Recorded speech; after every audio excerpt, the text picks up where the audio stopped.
Charlie, kapangpangan. Itaas po ang ating mga kamay ni mahal tayo, magkaisang manalangin. Hallelujah.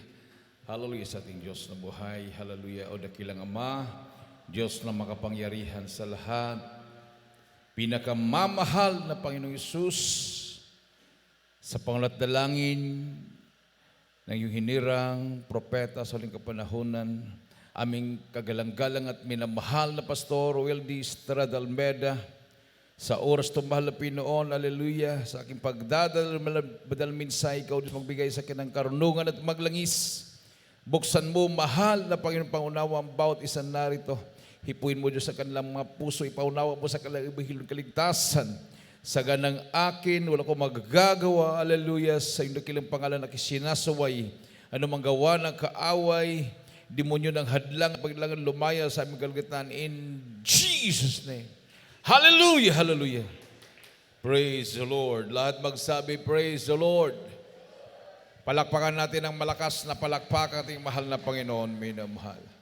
Unang-una, ang pinakamataas na pagpupuri, pagluwalhati, pagdakila, pagsamba ay sa ating pinakamamahal na Panginoong Jesucristo lamang. And we give double respect and honor to the man of God, our beloved and honorable evangelist, Pastor Weldy Estrada Almeda, and we cherish the blessed memories and teachings of our beloved honorable assistant, Pastor Linies Almeda.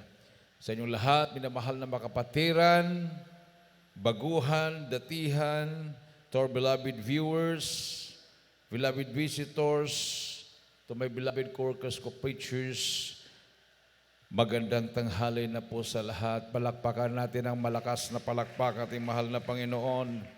Everybody say, praise the Lord. Hallelujah, hallelujah, praise the Lord, hallelujah. Hallelujah sa ating po nga paglilingkod sa ating mahal na Panginoon, minamahal. Marami pong mga challenge, no? Nandyan po yung mga pagsubok, nandyan po minamahal yung mga gawa ng kaaway, pero pag tayo po ay hindi hihiwalay sa mahal na Panginoon, minamahal, lahat na yan ay baliwala sa atin. Amen.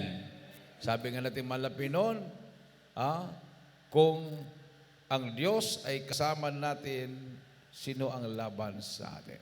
Yan ang sabi ng Bible. If God be for us, who can be against us? No? Sabi nga ng Biblia, pag ikaw ay sumampalataya at nabautismuhan, kahit si Satanas, walang kapangyarihan laban sa iyo. Magpapalayas ka ng demonyo, sabi ng Bible, sa pangalan ng Panginoong Isus. Palakpakan natin ang ating mahal na Panginoon. Di ba? Sabi ng Marcos, Kapitulo 16, versikulo 16 at 17. Atin pong basahin ang versikulo 17. Amen, praise the Lord. Sabi nga dito ng Marcos 16, 15 hanggang 17. At sinabi na sa kanila, magsiyaon kayo sa buong sanlibutan at iyong ipangaral ang Ebanghelyong sa lahat ng kinapal. At ang sumasampalataya at mabautismuhan ay maliligtas. Tatapwat ang hindi sumasampalataya ay parurusahan. At lalakip ang mga tandang ito sa magsisisampalataya, magpapalabas sila ng mga demonyo sa aking pangalan. Palakpakan natin ang ating mahal na Panginoon. Bagong wika. Amen. Praise the Lord. Magpapalabas sila ng demonyo sa aking pangalan. Oh. So, nung wala pa tayo sa katotohanan, minamahal, bagamat ang ating Panginoong Jesucristo pa rin ang tinatawagan natin, wala tayong kapangyarihan labanan si Satanas. Amen. Dahil hindi po tayo na bautismuhan sa pangalan ng Panginoong Jesucristo. Yan po yung kulang. Nung hindi pa tayo nabautismuhan sa pangalan ng Panginoong Jesucristo, sunod-sunuran tayo sa gawa ng kadiliman. Wala tayong kapangyarihan labanan si Satanas. Yan po ang nangyayari sa buong mundo. Yan po ang nangyayari sa ating mga kababayan. Nandiyan yung pagsusumikap, minamahal, wala pa rin. Akala nila ang pagbabago ay makakamtan sa pamagitan ng ideolohiya, katuruan ng tao, sa pamagitan ng mga magagaling na leaders. Pero ganun pa rin, minamahal. Dahil walang kapangyarihan ng tao, labanan ang mga masasamang espiritu. Everybody say, praise the Lord. Isang malakas at matunog na palakpak sa ating mahal na Panginoon, minamahal. So ang Biblia, minamahal, nagbigay sa atin ng katotohanan. Salita. Yun lang pala yung solusyon. At narinig natin sa mga patotoo, dati alipin sa bisyo, marami karamdaman, walang pagbabago ang buhay nung sila'y nakapunta dito sa Jesus Miracle Crusade. Yung nagpatotoo kanina, minamahal, sabi niya siya po ay mayroong anting-anting. Ibig sabihin, yung anting-anting na yun, protection sa kanya. Pero magulo naman ang buhay niya. No? Marami yan sa Mindanao. No? Yung mga sinasabing anting-antingan sa Visayas. Mayroon pa nga mga mangkukulam. Mayroon tayong mga rinig na mga iba't ibang mga kapangyarihan na taglay ng tao. Pero galing pala sa dyablo. Nung siya'y napunta dito, minamahal, ayaw niyang bitawan. Pero nagtataka siya, magulo pa rin ang kanyang isipan. Pero nung narinig niya ang salita ng mahal na Panginoon, ayun, nanghina siya. At nung isinuko niya yung kanyang anting-anting, minamahal, na parang belt, no? Ilalagay sa kanyang katawan parang belt. Napalaya siya nung isinuko yun. Everybody say, praise the Lord. Takot na takot siya doon. Yung pag nga yung mga ganyang anting-anting, hindi basta-basta yan. Pag sunugin mo yan na wala ka sa malapay noon, mabaliw ka talaga dyan. Ganon din yung mga revolto, minamahal. Yung takot na takot sila na galawin yung mga revolto dahil pinamumugaran ng masamang espiritu yan. Hindi yan basta-basta. Doon sa Tugigaraw, yung isinuko ng kapatiran, baguhan, yung revolto na yun, pag piyesta sa kanilang barangay, yun yung ginagamit. Kasi yun ang patron sa barangay nila. Yun yung ginagamit pag prosesyon dahil panahon pa ng Kastila, yung revolto na yun, ibig sabihin, antique. No? Marami namang revolto ngayon, magaganda, pero mumurahin na, hindi na antique. Yun talaga parang, yung corona yata, parang bronze o ginto. Tapos, hindi basta-basta mabasag, antique talaga. Sinuko, maliit lang, minamahal. Pero umitim na sa yung kaantikan niya. Isinuko ng may-ari dahil buong pamilya sila may sakit. Malalang mga karamdaman. Nung nabotismahan, gumaling. Pero hindi pa natanggap yung kumplito kagalingan. Isinuko nila yon. Sabi nung kasama ko manggagawa, anong gagawin nito kuya? So, nasa Biblia, durugin, sunugin. Alam mo nung sinunog, doon sila po lumabas sa pastoral house, sa may mga basurahan doon dinurog, sinunog.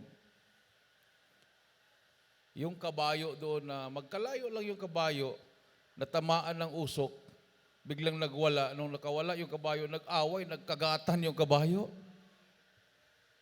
Yun ang mga aso ng pastoral house na hindi naman nag-aaway yun, napalapit doon at natamaan ng usok, nagkagatan din. Grabing binuhusan na nila ng baldi-baldi ng tubig para maghiwalay lang. So, ganun ang Masamang espiritu, minamahal, pag yan ay dadapo sa tao, yan ang dahilan na nandiyan yung patayan. Yan ang sinasabi ng mahal na pastor, ang komunismo, satanismo, ang tinutukoy niyang satanismo doon, yung masamang espiritu na sumasabay doon sa katuroang komunismo na sinasabing walang Diyos. Amen. Pag once ng isang tao ay naniniwala sa komunismo, sabi ng ating mahal na pastor, yung tao na yan ay demon-possessed na. Demon-possessed dahil kaya na niyang patayin yung kanyang ama, ina, kapatid, kamag-anak, kaibigan, pati pa sarili niya.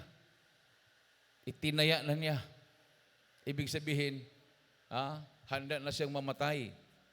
Halimbawa, siya ay lumabag. Meron siyang labag sa kanilang kilusan. Willing siyang magpabaril. Ganun. Meron ako nakausap ng ganyan eh. Sabi niya, masarap daw na mamatay sa ideolohiya o sa prinsipyo. Grabe, no? Brainwash talaga. Masarap daw mamatay na tumatayo sa prinsipyo. Grabe yun. Wala naman siyang pinag-usapang Diyos. Okay lang yung sinabi ng Biblia, for to me to live is Christ and to die is gain. Ayun, nasa Biblia talaga yun. Ang buhay natin, habang tayo buhay pa kay Kristo. Pag tayo'y mamatay na, hindi kalugihan, ay pakinabang yan. Amen. Everybody say, praise the Lord. Isang malakas at matunog na palakpak sa ating mahal na Panginoon, minamahal. So, sino katatakutan natin? Dumaan na tayo ng maraming mga pagsubok, minamahal, nalampasan natin lahat. Amen. Ang ating kagalang-galang at minamahal pastor nasa loob ng kampo ng Abu Sayyaf.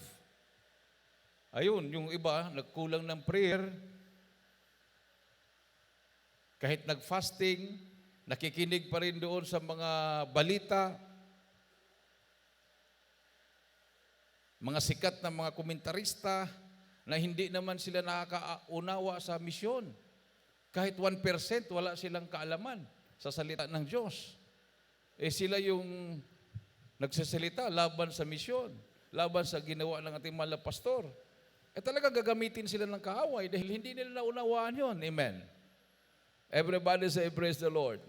Ang nakaunawa lamang, yung mga taong ginagabayan ng Espiritu ng mahal na Panginoon. Yung mga nabautismuhan sa tubig sa pangalan ng ating Panginoong Hesukristo. Yun lang ang nakaunawa. Ang akala nila, kahit nga yung mga pastor, mga leader ng iba't ibang mga born-again organization, hindi nila maunawaan yun. Kasi kulang sila sa kaalaman. Hindi sila bautismado sa pangalan ng Panginoong Hesukristo. Kahit yung ibang makapatiran na nakulangan na ng prayer at araw-araw nanonood sa telebisyon, nakikinig sa radyo, na bumabanat sa misyon, minamahal, kinikritisize ang misyon natin mahal na pastor, sila ay nabulag na rin. Nanghina yung kanilang panampalataya. Pero yung mga kapatiran na nandyan sa pag-aayuno, nandyan sa pagpupuri, talagang matapang po sila, minamahal, na nagsabi, pag hindi makalabas buhay ang mahal na pastor, pag mayroong namamatay, pag may namatay sa kanila, kahit isa lang, handa kong mag-resign sa trabaho. Talagang tinaya yung kanyang trabaho. O pinagtawanan siya ngayon sa mga kasama niya. Wala na, pugot ng ulo ng pastor yun, mga prayer warriors yun. Bakit pa kasi umakyat pa sila doon? Imagine yung 3 buwan na akala mo si Satanas ay nagtagumpay. After 3 months paglabas, tagumpay ang misyon. Amen. Napahiya lahat. No? Ganon din sa pandemic, di ba? Doon sinukat yung pananampalataya natin. Yung una, mayroon pang parang katulad natin ng pananampalataya. Ayaw din nila. Ayaw din nila. Mga pastor nila ayaw. Pero nung tumagal, nung humigpit na lang humigpit, Oh, bumigay na talaga sila. Sabi nga ng nakausap ko, nag-conduct sila ng research. Ang lumitaw, isang grupo lang talagang ayaw. Jesus Miracle Crusade International Ministry. Dahil anong rason? Sabi nila, ang rason, buhay ang kanilang Diyos. Everybody say praise the Lord. Isang malakas at matunog na palakpak sa ating mahal na Panginoon, minamahal. At least, napatunayan natin. Amen. Ngayon, bukas na sila. Bukas na. Nakita nila. Totoo pala yung sinasabi ng Jesus Miracle Crusade. May Diyos pala nagpapagaling ng sakit. Amen. Nakausap ko yung kapatiran sa Enrile. Sabi niya sa akin, Brad, alam mo, nung nag-preach ka dati, nung nabanggit mo na may NPA sa Kongreso, may NPA sa Senado, hindi ako naniniwala sa iyo, Brad. Imposible, sabi niya, imposible. Sabi ko, hindi ko naman mabanggit yun kung hindi commander ng NPA nagsabi sa akin. Commander mismo ng NPA na labaptay sa atin, tinanong ko, ano ang mas maraming NPA ngayon o sa panahon ni Marcos? Sabi niya, sa panahon ni Marcos, ang NPA, yung humahawak ng baril. Nakikita mo, nakakasalubong mo sa mga baryo-baryo.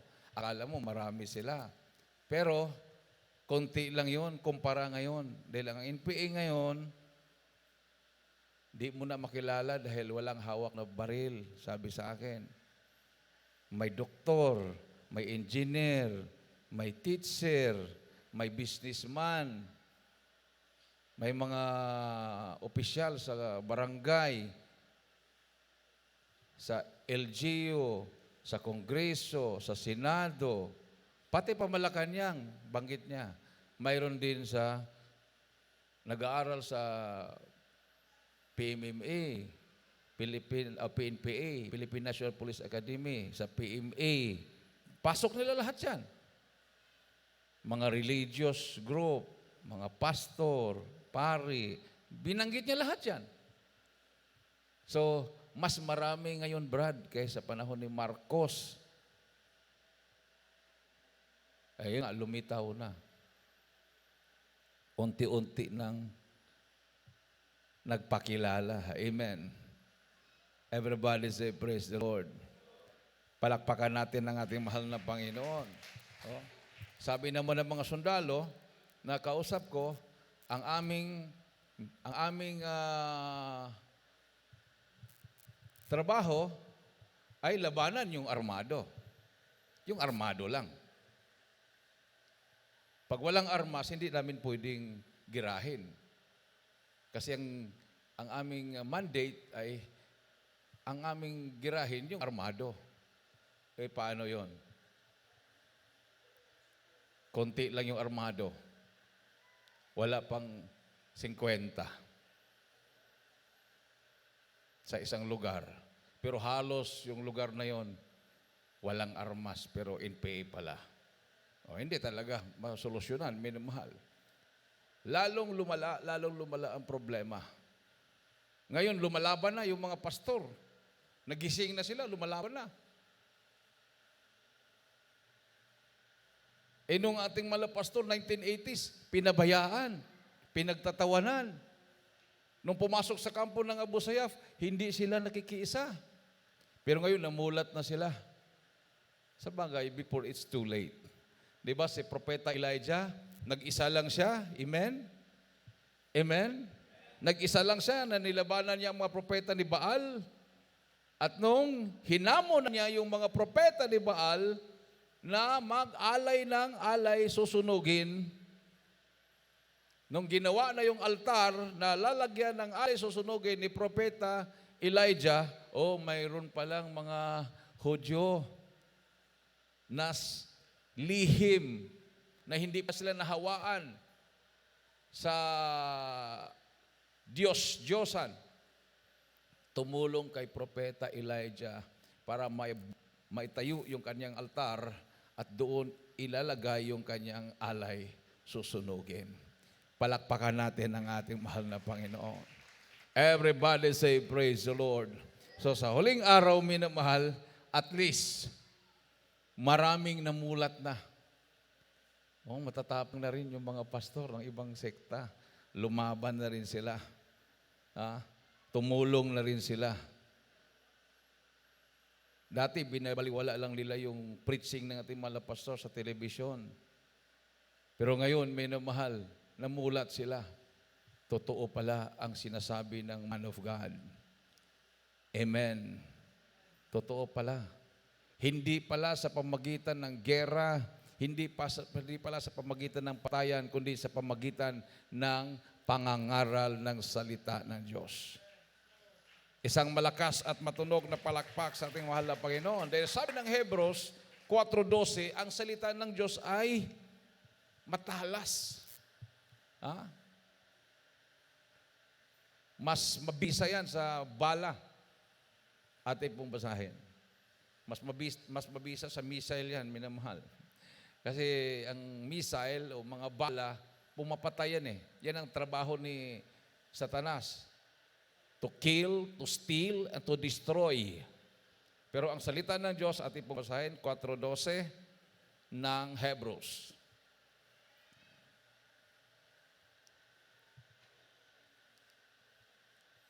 Hebrews 4:12. Sabi sa English, for the word of God is quick and powerful and sharper than any two-edged sword, piercing even to the dividing asunder of soul and spirit, and of the joints and marrow, and is a discerner of the thoughts and intents of the heart. Sa Tagalog. Amen, praise the Lord. Sabi nga dito ng mga Hebreo 4:12, sapagkat ang salita ng Diyos ay buhay at mabisa at matalas kaysa alinmang tabak na may dalawang talim at bumabaon hanggang sa paghihiwalay ng kaluluwa at espiritu ng mga kasukasuan at ng utak at madaling kumilala ng mga pag-iisip at mga haka ng puso. Amen. Praise the Lord. Palakpakan natin ang ating mahal na Panginoon. Everybody say, praise the Lord. So, salita ng Diyos ang importante. Kahit yung cancer, nagsisigaling. Oo. Sino nagpagaling? Kung hindi totoo ang mahal na Panginoon. Sinabi na ng doktor, wala nang kagalingan. Wala nang gamot na pwedeng gumaling, magpagaling sa sakit. Tinanggihan na sa ospital. Tapos, dumalo sa krusada, nagpabutismo, nawala yung sakit. So, paano siya napagaling? May Diyos talagang totoo. Amen. Everybody say, praise the Lord. May buhay na Diyos, minamahal. Talagang pinapatunayan lang na ang Diyos ay totoo, buhay, at makapangyarihan. He is the same yesterday, today, and forever. Walang pagbabago. Hanggang ngayon. Yung iba kasi, naniwala sa Biblia, pero kung ano lang yung nakasulat sa Biblia ng mga milagro, yun lang daw yung milagro. Wala na daw milagro ngayon. Ang milagro daw ngayon, milagro na ni Satanas. O ganun? Hindi mabuti pa Satanas, nagbimilagro pa ang Panginoon, wala na.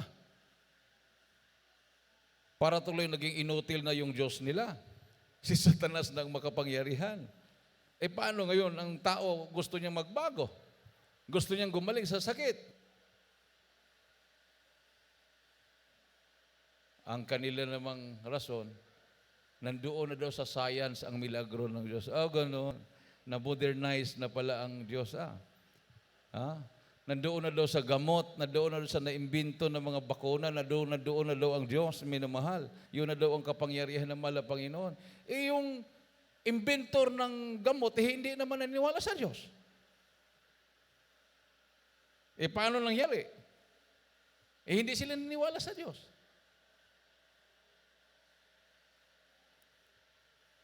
At yung mga gamot na sinasabi nila, ininom na ng ating po mga kapatiran dati, hindi naman nagsigaling.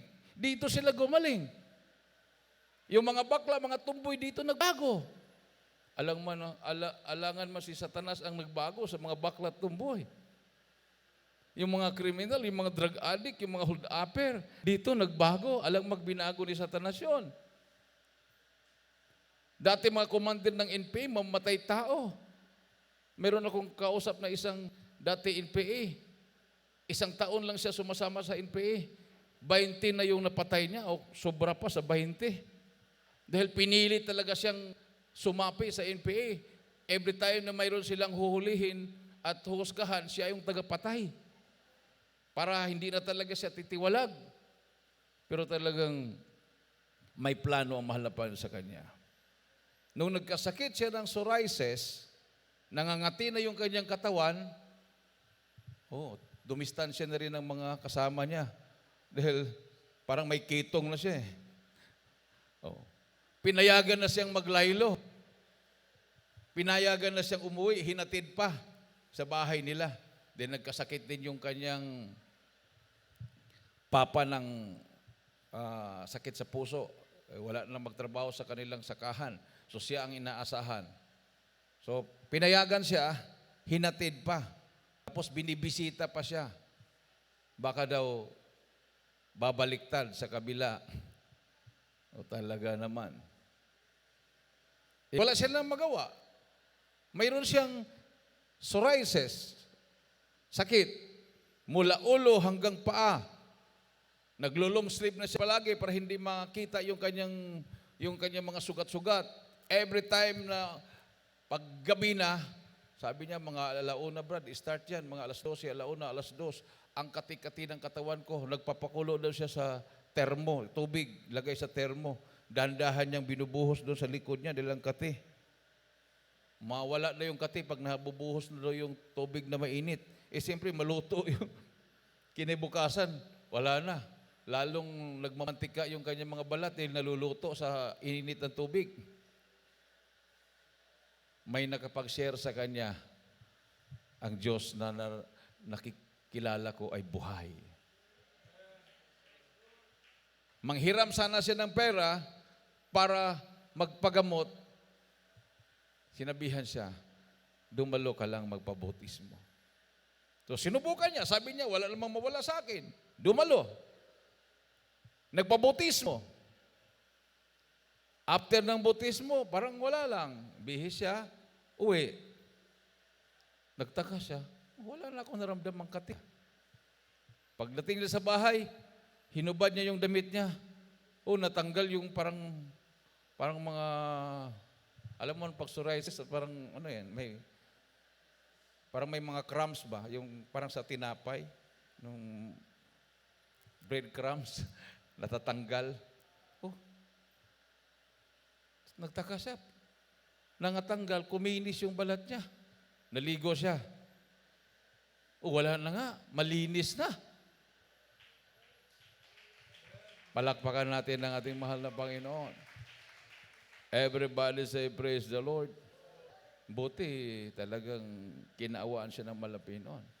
Imagine, sabi niya, maalaala ko, Brad, mga 20 plus yung pinatay ko dahil siya daw ang inuutosan. Hindi naman niya pinatay dahil mayroon siyang galit sa tao na yon. Hindi naman niya pinatay dahil may kasalanan yung tao na yon sa kanya. Pinatay niya dahil inutusan siya ng kapwa niya NPA na patayin niya. Tinutusok pa na rin dito ng kutsilyo. Ang naalaala niya, mga barangay captain, mga opisyal ng barangay. Pag hindi mag-cooperate yung barangay, yan, dudukutin nila yan. Tama ang sinabi ng malapastor. Satanismo talaga. Amen. So, tumayo ang ating malapastor, nilabanan ng komunismo, maraming namulat na mga kababayan natin. Palakpakan natin ang ating mahal na Panginoon. Everybody say, praise the Lord. Hanggang ngayon, minamahal, ang Jesus Miracle Crusade pa rin ang nangunguna. Mayroon niyang lumalaban, pero hindi naman nagpapakita. Hanggang television lang. Katakot-takot na bodyguards. Wala pa rin. Pero ang Jesus Mere Crusade, nagkukrusada tayo. Pinapasok natin yung mga lugar na hawak nila. Nagbibigay tayo ng leaflets. Communism is Satanism. Kung talagang hindi totoo ang Diyos natin, ay matagal na tayo minamahal. Mayroong pagbabanta, pero hindi po tayo natakot. Sabi nga ng mga pastor, mas maganda magagalit sila sa atin rather than. Ang tinutukoy niya yung Abu Sayyaf. Kaya inutusan akong basahin yung bersikulo. Maganda yung magalit sila sa atin. Dahil pag hindi magagalit sa atin, yung mga Abu Sayyaf na yan, hindi kikilos ang kapangyarihan ng mahal na Panginoon. Hindi ko talaga makalimutan yon, minamahal. Habang inuutosan ako ni Malapastor na basahin yung mga bersikulo, walang almas na ginawa ng tao magtatagumpay sa'yo. Huwag kang matakot. Yung mga bersikulo na yan, minamahal. Kung hindi sinabi ni Malapastor na kailangang magalit sila para kikilos ang kapangyarihan ng Diyos. Ayun, binasa ko. Nagalit nga. Pero hanggang galit lang. Dahil nandyan ang mahal na Pinoon, binantayan kami, pinoteksyonan kami. Kumilos ang kapangyarihan ng mahal na Panginoon. Isang malakas at matunog na palakpak sa ating Diyos na buhay. Everybody say, praise the Lord. Ang gusto kasi ni Satanas, mag-neutral ka lang. No? Kung hindi ka gusto, pag ayaw mong kumampi sa kanya, kay Satanas, neutral ka lang. Neutral. Yung neutral na mga anghel, kasama ding itinapon Oh? Yung mga anghel sa langit, nung nag-rebuild si Lucifer, may kumampi kay Lucifer, at ang karamihan neutral. Pati yung neutral, hinulog, pinalaya sa langit. Sa mga sundalo nga, di ba, pag may gera, hindi pwede neutral. Ma-court martial ka yan. Pag halimbawa may gera, tapos ayaw mong sumama sa gera, pag malaman na hindi ka sumama, talaga may kasong aabutin. No? Ma-court martial ka, pwede ka pang ma-firing squad. Talagang pumasok ka dyan sa sundalo, anytime pag may gera, handa ka talagang magkigera. Ganun yung logic diyan. Hindi naman pwedeng pumasok ka sa pagkapulis, pumasok ka sa pagkasundalo, ang habol mo lang, mataas kasi ang sahod. 30,000 yung unang sahuran. Lalo na kung maging official ako, 100,000 na yan. Di ba? Hindi naman yun ang purpose Yan, maraming ang bumabagsak sa yung examination. Bago ka pumasok pagkasundalo, mayroong examination yan. Bakit ka pumasok? Pag isagot mo doon, dahil mataas ang sahod, bagsak ka talaga doon. Bagsak ka doon. Pero kung isagot mo doon, handa akong magsilbi sa bayan. Ialay ko ang buhay ko sa bayan. Ay talaga naman, chikan yun, ito. Pasado yan. Pasado. Pero kung sabi ko, bakit ka pumasok pagkasundalo?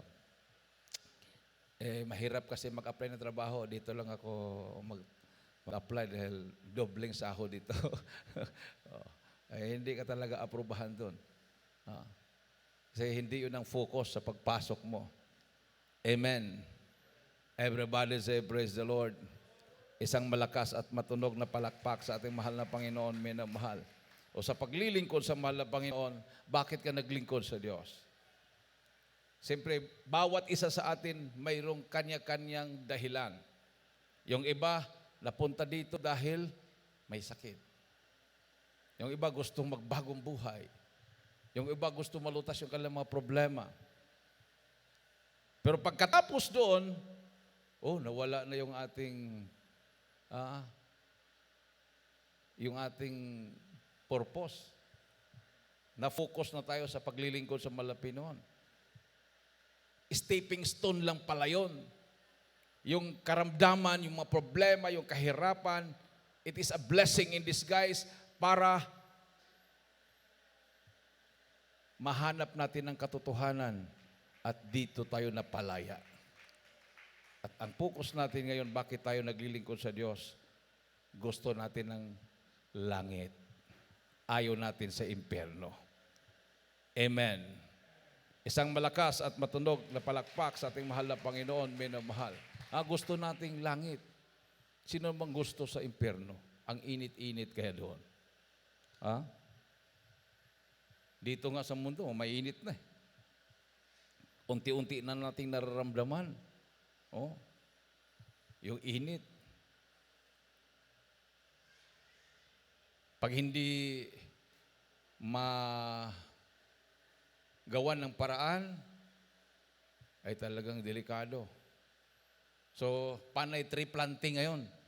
Nagti-tree planting. Kaya lang problema, pag mag-tree planting ka, kung wala ng ulan, patay din yung tinatanim mo.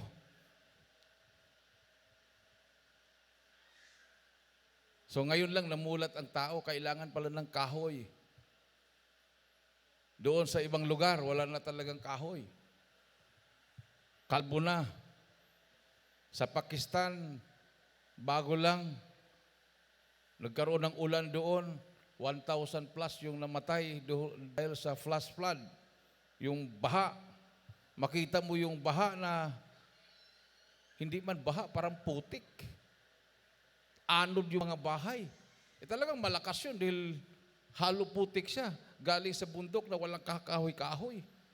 Tapos lakas ng tubig. Anod yung mga sasakyan. So, talagang abnormal na talaga minamahal ang sitwasyon sa mundo. Yung sinasabi nilang global warming. By 2030, lalo pang titindi. Yung naramdaman nating init ngayon, dudublihin pa yan. Pagdating ng 2045, kung totoo yung sinasabi ng mga scientist sa NASA, sa Amerika, 2045, wala na daw mga tanim na mabubuhay sa tindi ng init. No. Baka magkatotoo yung kalendaryo ng mga Hudyo na ang end of the world 2050. Kasi 2045 wala nang mga kahoy na mabubuhay plus 5 years pa. Wala na talaga, end of the world na yan. Pero bago mangyaring end of the world na yan, minamahal, mayroong mangyaring rapture. Amen. Babalik ang malapi noon, tayong naglilingkod sa Diyos, babaguhin, at yung mga nangamatay na naglilingkod sa Diyos, bubuhayin muli at sasalubong tayo sa mahal na Panginoon sa alapaap. Amen. So ang nangyari ngayon, minamahal, nag-prepare na rin ng Antikristo. Kasi survival Survival lang iniisip. So, kung tuloy-tuloy na overpopulated, ay magutom talaga. So, ang mangyayari, gagawa talaga sila ng paraan na liliit ang populasyon. No? Sa bagay, kung totoo yung sinasabi nilang bakuna ang isang dahilan doon na para pampaliit ng populasyon, so lahat ng mga nabakunahan, mga adults lahat yun. So, pinipreserve yung mga young generation. Yung mga kabataan, wala namang bakuna yan, di ba? So, yun yung maiiwan. Lahat, ilang taon yung binakunahan, halimbawa 15 years old pataas, vaccinated lahat yun. Kung may side effect mo yung bakuna na yun, yun silang ma-wipe out. Ma-wipe out lahat yun. Ang maiwan na lang yung younger generation, yung mga kabataan ngayon. So, ganun pa rin. Kung walang Diyos, ganun pa rin minamahal. Mabuti na lang ang Jesus Miracle Crusade. Talagang pinatunayan natin sa buong mundo na hindi na kailangan yan. Kailangan mo magsisi, magpabautismo sa tubig sa pangalan ni Jesucristo. Isang malakas at matunog na palakpak sa ating mahal na Panginoon. Dahil hindi naman tayo magtatagal dito sa mundo, minamahal. Hindi tayo magtatagal dito. mayroon pong rapture. Amen. Sabi nga dito, minamahal, in the middle of the tribulation, God will pour out His judgment upon unrepentant. So kasama na po yung mga sakit na yan. Kasama na yung mga coronavirus na yan, mga pandemic na yan, mga monkeypox na yan, o ano pang mga karamdaman. Yan po yung judgment na malapit noon sa mga unrepentant. Degenerate mankind by various great plagues. Mga sakuna. Many believe that the church will be caught away before the tribulation, while some believe the church will go through part of all of it. In any event, the church will be protected from God's wrath. 21:36, huling talata ng Lucas. So, kahit darating man yung mga variant na yan, ako naniniwala ko mayroon talaga yan eh. Kasi yung mga nakaranas ng COVID na interview ko, kakaiba daw talaga sa lagnat. Tapos yung sipon, sticky. Sticky yung sipon. Pag sinipon ka, mahirapan kang huminga kasi nagbabara. Sabi ko, parang alam mo yung manok na, yung magulat ka nilang mamatay, lahat ng manok sa barangay na yan, mga matay lahat. May sipon yun eh.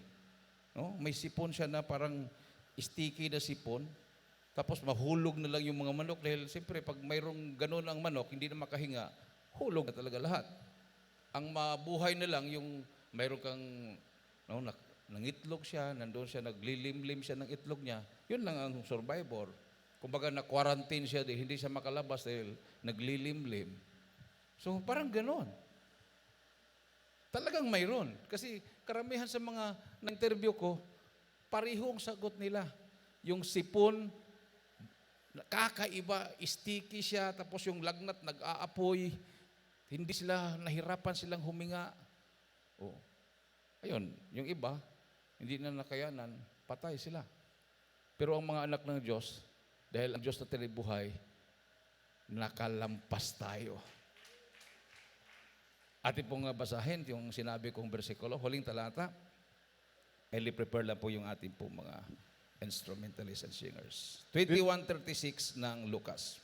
Dito po sa aklat ng Lucas, kabanatang 21, talata po 36. Datapwat mangagpuyat kayo sa bawat panahon na mangagsidaing upang kamtin ninyo ang makatakas sa lahat ng mabagay na ito na mangyayari at upang mga katayo kayo sa harapan ng anak ng tao. Watch ye therefore and pray always that ye may be accounted worthy to escape all these things that shall come to pass and to stand before the Son of Man. Everybody say, praise the Lord. So salamat sa ating mahal na Panginoon. Nakabalik na po yung ating normal na mga schedule. Nakapag-overnight na rin tayo. No? Bagamat may adjustment pa, at least nakapag-overnight na tayo. Dahil sabi nga natin mga pastor, katumbas ng 3 araw na pag-aayuno ang overnight prayer. No? Lalo na kung hindi ka na nakapag-ayuno, busy ka sa trabaho, at least huwag kang mag-absent sa overnight dahil ang anointing, ang blessing na matatanggap mo pag dadalo ka ng overnight, ito ay katumbas ng ikaw ay nag-ayuno ng 3 araw. Amen. Ibig sabihin, nandyan yung nare-revive ka, nandyan yung mga blessings. Pag nag-fasting ka ng 3 days, grabing blessings na matatanggap mo dyan. So, ganun. Tayo lang ang gumawa ng ganyan, yung overnight. Hindi po magaya yan. Mayroong gumaya, kaya lang wala silang espiritu ng Diyos, hindi nila kaya. Sa Mindanao may gumaya. Kung anong oras tayo nag-start, ganun din ang start nila, hanggang 3:00 ng madaling araw. Kaya lang 1 buwan lang, hininto nila dahil Nanginginig na daw yung katawan nila sa kakakape.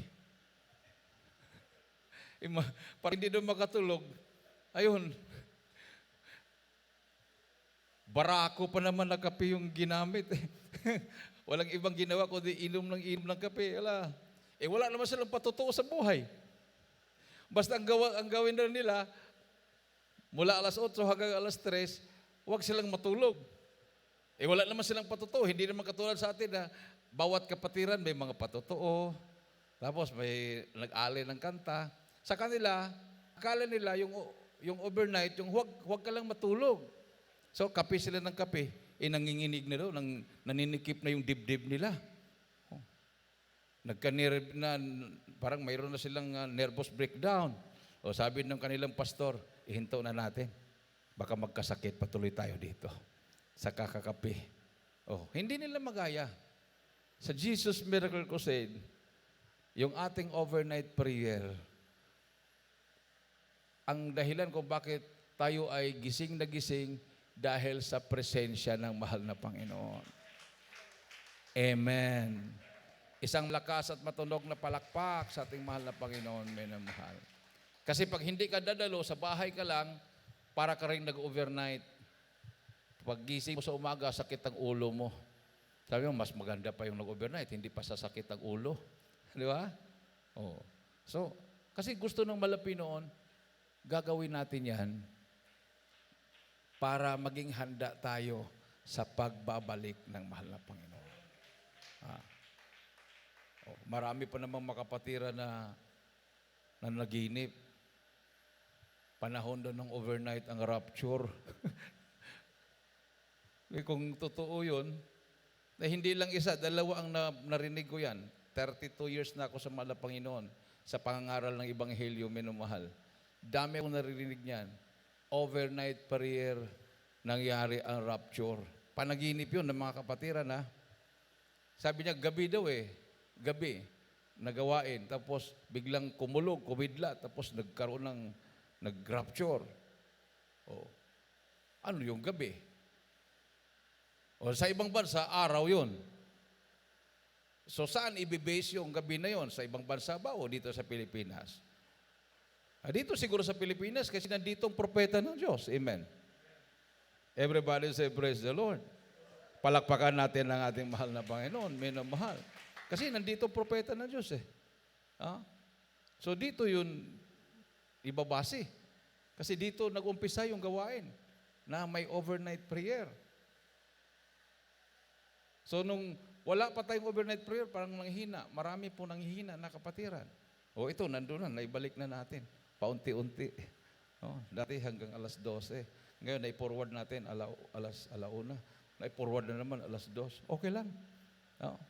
So, lalo tayong pagpapalain ng mahal na Panginoon. So, sabi ng Biblia, watch ye therefore and pray always, that ye may be accounted worthy to escape all these things that shall come to pass, and to stand before the Son of Man. Awitan po natin ang ating mahal na Panginoon. Isintro po natin ang ating mga puso sa ating Diyos na buhay, minamahal.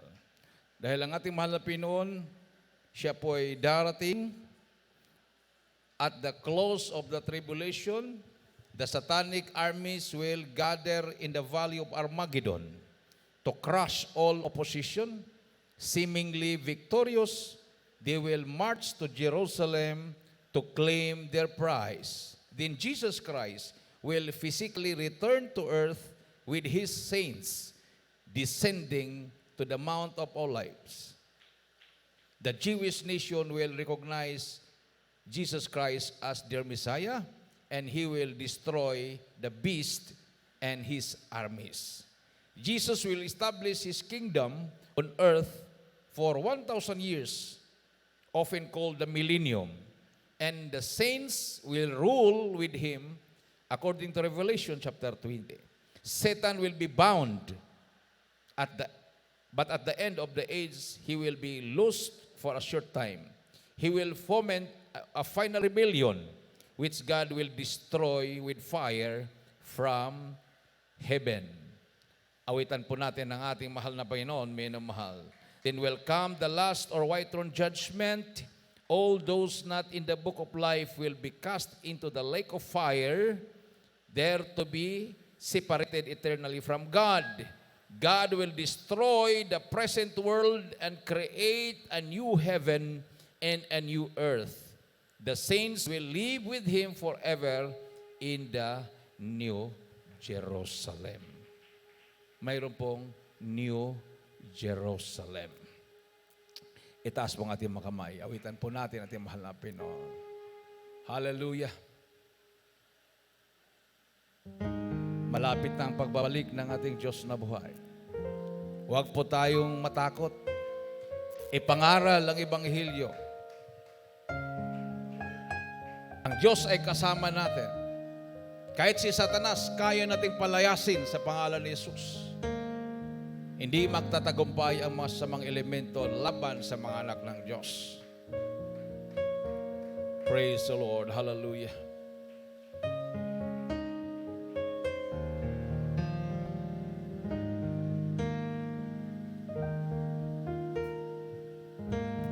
Hindi ko kailangan ang katanyagan kung ikaw naman sa piling ko'y mawawala. Mas nanaisin ko ang mapiling ka sa buhay. Kahit ako'y dukala.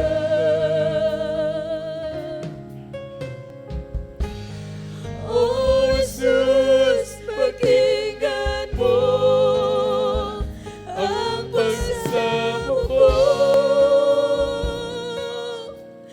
Pag-ingatan mo ang landas ko patungo sa'yo. Hallelujah! Hallelujah!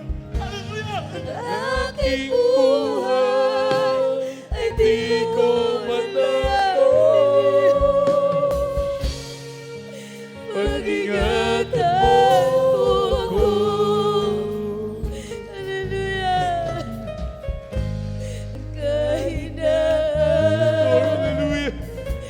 ng aking buhay, minsan di ko kaya maglabanan. Kaya't kailangan akong iyong gabayan Hallelujah! sa aking paglalakbay.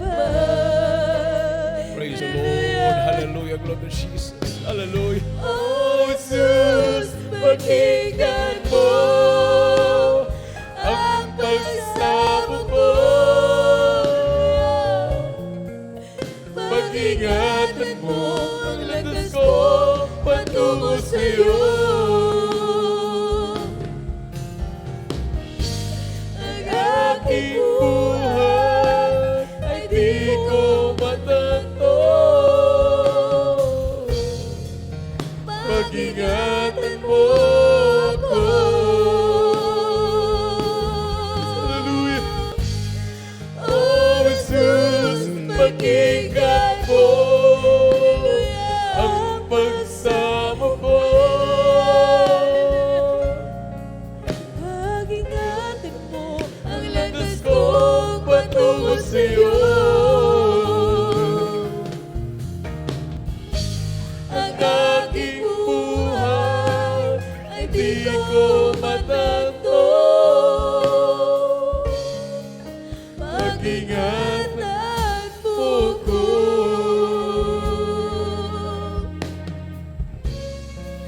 Pag-ingatan mo ko. Praise the Lord. Hallelujah. Hallelujah. Hallelujah. Praise the Lord.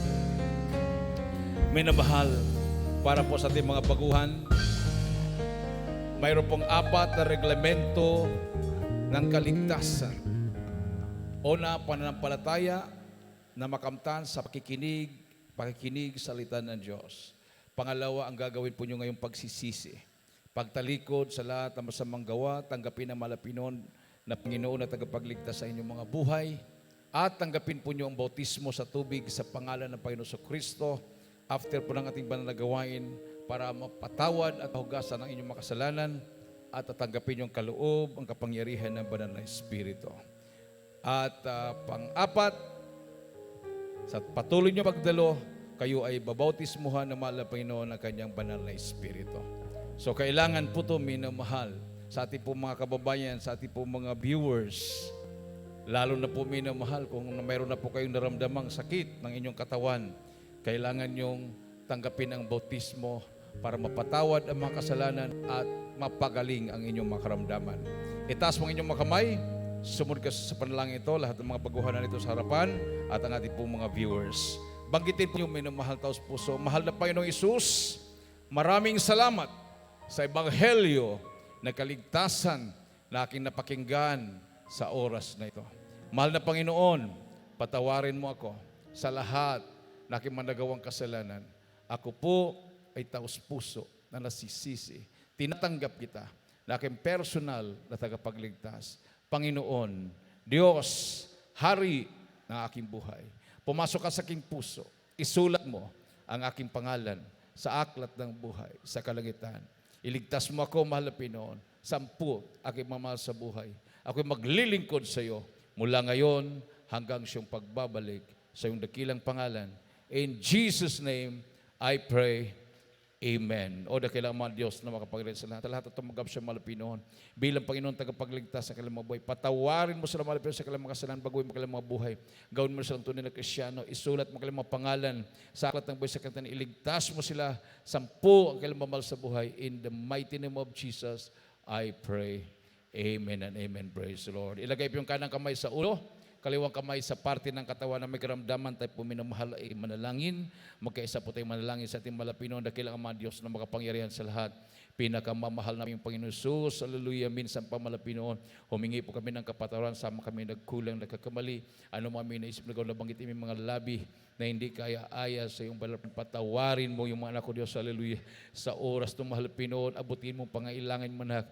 Hallelujah. Ano mga makaramdamang taglay sa patalangin namin kagalang-galat minamahal Pastor Wildy Stralmeda, sa pupadalangin kanyang minamahal manak, sama-sama po kaming nagsumamo sa iyo at ang sinasaway ng mga gawa ng kaaway.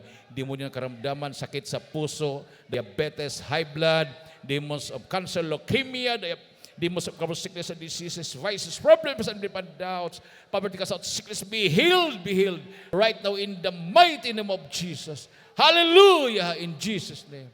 In Jesus' name, in Jesus' name. Praise the Lord. Hallelujah. Praise the Lord. Tumayo po tayong lahat, minamahal, bilang pasalamat sa ating mahal na Panginoon. Itaas po natin ang ating mga kamay and let us jump 3 times and shout, Hallelujah, praise the Lord. 3 times. Hallelujah, praise the Lord. Hallelujah, praise the Lord. Hallelujah. Praise the Lord. Lahat magsabi, praise the Lord. At ibigay ko na po minamalang pagkakataon sa ating pong beloved brother Raymond Passion